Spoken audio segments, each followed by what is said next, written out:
Unless you're a rabid fanboy, I think we can all agree that Seiko makes the occasional mistake, with killing off the SKX as perhaps the biggest one they've made in recent years.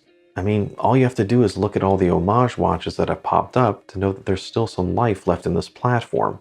However, I think the bigger issue here is that without the SKX, there's a rather large gaping hole in Seiko's collection when it comes to size, as Seiko's entry-level divers are now the larger samurai and turtles. So for anyone looking for an affordable yet moderately sized diver, you're kinda out of luck when it comes to Seiko. Well, you're almost out of luck. I'm Shane, this is Relative Time, and today we're talking about the Seiko Mini Turtles, or Baby Turtles as some call them. And specifically, we're talking about the blue SRPC39K1. I've had an interest in these for quite a while, and when I just happened to find a good price on one, I just jumped on it. Now, these mini turtles aren't as well known as their larger brothers, but they really should be. With its modest size and extremely short lug-to-lug, it's one of the most comfortable Seikos I've ever worn. For a lot of people, I think this could be the perfect dive watch, as well as a true successor to the SKX legacy. If it wasn't for one thing, and that's price. Now, we'll get to all of that in time, but for now, let's just dive in. So, with regard to size, Seiko lists the minis as being 42.3mm wide. Yet, when I used my own calipers, I think it was a little smaller than that, and maybe closer to 42.1. Although, regardless of all that, I think it wears even smaller on the wrist. Part of that is thanks to the case design, which tapers to an even smaller footprint on the back of your wrist. But I think most of it is due to the extremely short lug-to-lug of 43mm.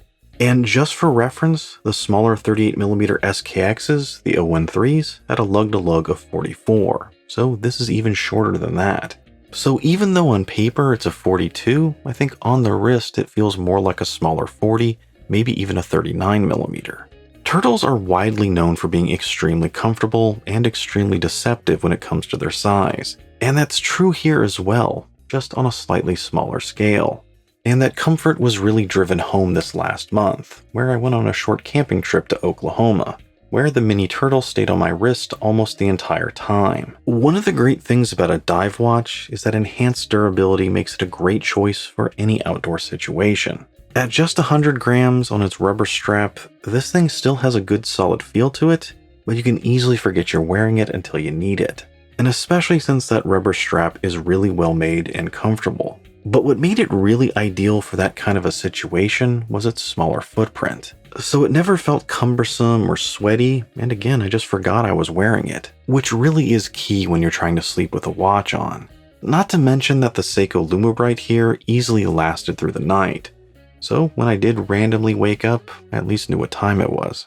So even if I wasn't already sold on the mini turtles, that trip really solidified how I felt about this one. Now, if there's one flaw when it comes to its size, it's going to be its total thickness of 13mm.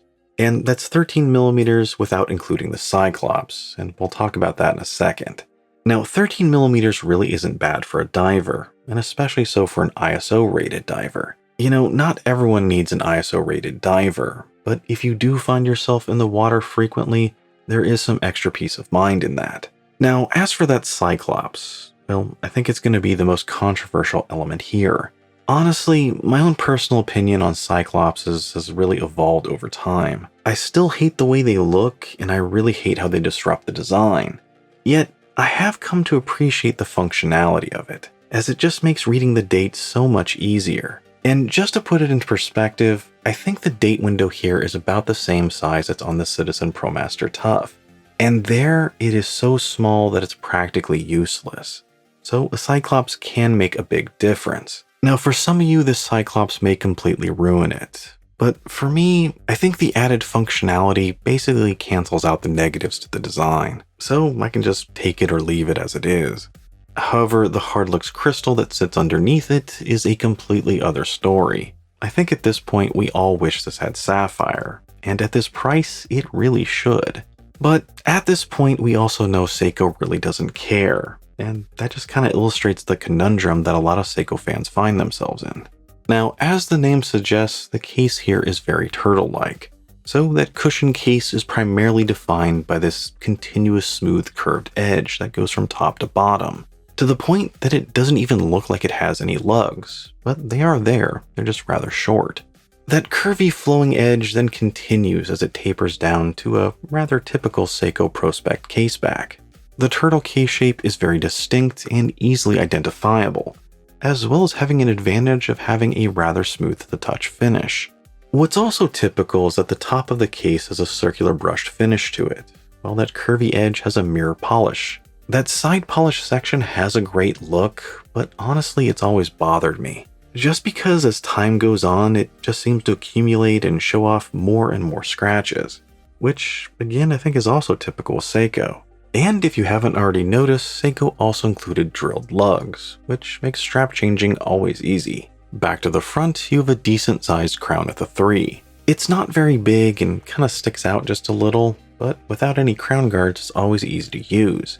Now, as you would expect, it is screwed down, and as you would expect with Seiko Divers around this price, it isn't signed. I've also seen a few complaints that since the crown is at the 3, that it can hit the back of your wrist. So just something to be aware of, but I personally never had an issue with it. And as for the bezel, well, I'd say it's Seiko decent. It's not very tall, so it is a little hard to get a hold of, but the bottle cap-like edge does give it some extra grip. And it's a whole lot easier to get a grip and turn it as there isn't a bracelet on this one. The insert here is a navy blue aluminum with silver print, as well as a single Lume pip at the 12.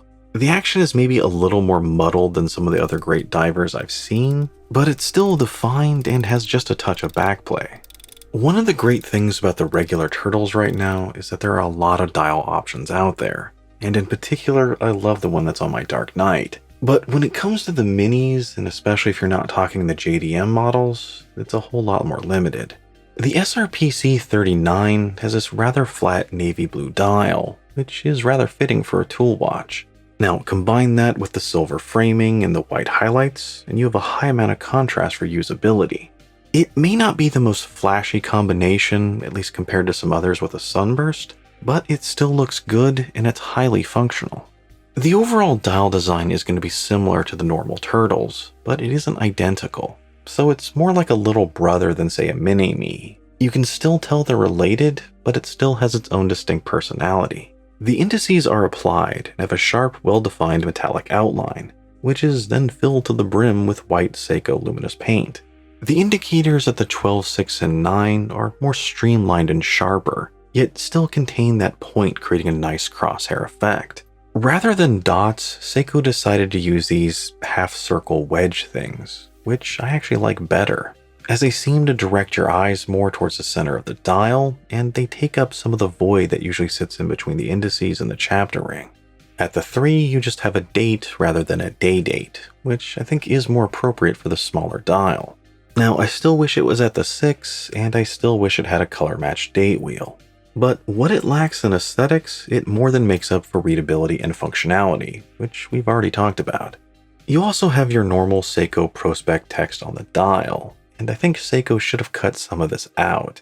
It kind of looks crowded in this smaller footprint. And topping everything off, you have the normal handset that Seiko uses for turtles, which is a stubby pointed sword for the hour and an elongated thin neck arrow for the minute, as well as a stick second hand with a black lollipop counterweight, although here they are shrunk down a little bit just to stay in proportion. But I do wish they were just a little bit longer, maybe stretching out slightly more towards that chapter ring. Yet it is a time-tested and effective arrangement, and especially so if you're actually diving, as the elongated minute hand and its relation to the bezel is probably the most important thing when you're underwater, and the design here makes it very easy to focus on just that, as well as the lollipop on the back of the second hand just lets you know the watch is working as you're swimming in the deep. Now, as for the overall dial design, it's pretty much what you'd expect from something called a mini turtle, as Seiko's taken all the important aspects that people love from the regular turtle and just sort of shrunkified it here. And personally, I think it actually looks better in this smaller footprint. The only other thing that I'm kind of mixed on is the position of the crown, and whether they should have kept it at this 3 o'clock position or tucked it in under the 4 like they do with the regular turtles. Where it is now, it's easy to use and kind of gives the mini turtle its own character, but sometimes it's nice to have it tucked away. Now, whenever you see Seiko on a dial, you can rest assured that the Lume is pretty good. In fact, I usually refer to it as Seiko good. So what I really wanted to know here is, how does the mini turtle compare to its bigger brother? And in a rather surprising twist, it actually outperformed it. The hands are only slightly better, but I think the overall dial is noticeably brighter throughout the test. Now, at this point, I've seen plenty of other watches that can outperform a Seiko when it comes to Lume, but Seiko's strength is that it's consistently good. And in real-world performance, I think you'd be hard-pressed to find anyone who's actually disappointed in Seiko's Lume. So let's move on to the movement. Here we have your standard Seiko 4R35, which is basically a Seiko branded version of an NH35 that you often find in other brands. It is easily the best entry-level workhorse movement around, so it's kind of hard to go wrong with it. However, the complication is that at the price you might wind up paying, you may not be in entry-level territory anymore. So there's definitely room here for legitimate criticism. Yet, once again, we are in Seiko's sandbox here, and that's just one of the things you have to accept if you want to keep playing in it. Now, there are some versions of the Mini that come with a bracelet, as well as there are a handful of aftermarket options. But as you can see, the one I have only came with this rubber strap. And as black rubber straps go, I think this is one of the best ones I've seen. It has a really nice smooth touch on top and a textured one on the bottom to add just a little bit of grip. It's lightweight, it secures the watch nicely with a comfortable fit. Rather than a standard rubber keeper, Seiko went with this oversized buckle, which moves up and down freely and absolutely looks great. But that beefy keeper can push against the bottom of your wrist at times. You know, eventually I might get a bracelet for this thing, but right now I'm actually happy with it the way it is. And lastly, let's talk about the thing that really holds this watch back, its true Achilles heel, and that's value. Value isn't great on this one, which technically you could say about a lot of Seikos out there, but this goes even beyond that. For whatever reason, Seiko has decided to limit the availability of these, and the ones you usually do find are JDM exclusives. So when you do happen to find a mini turtle on sale, there's often a premium attached to it because of that. Now, prices fluctuate, but if you want one of these, expect to pay somewhere around $400 to $500. Maybe a little more, maybe a little less depending on the colorway. I think if Seiko actually increased production and increased availability, the price would drop. But I don't think they're really interested in it at this point.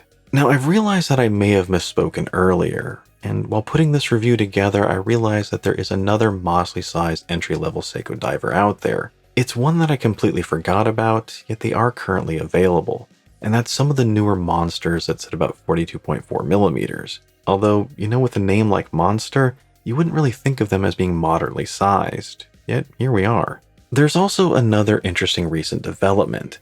It seems that Mark over at Long Island recently released a set of mini turtle homages.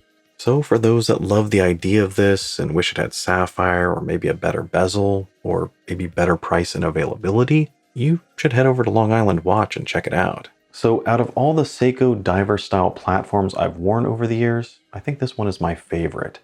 I really love the look of the turtle, and it is amazingly comfortable for its size, yet this is even more so. For me, the mini turtle has a great balance between size, comfort, and durability. It takes everything I love about affordable Seiko divers and throws it in a slightly smaller, extremely comfortable package. If Seiko made more of these and made them more available, I think they'd have a huge hit. Yet, so far they haven't, and perhaps that's Seiko's second biggest mistake. But what do you think of the Seiko mini turtles? Let me know down below. Or if you'd like to see one of the Islander versions, let me know that as well. And as always, if you enjoyed the video, don't forget to like, comment, and subscribe. Thanks for joining me, and I'll see you next time.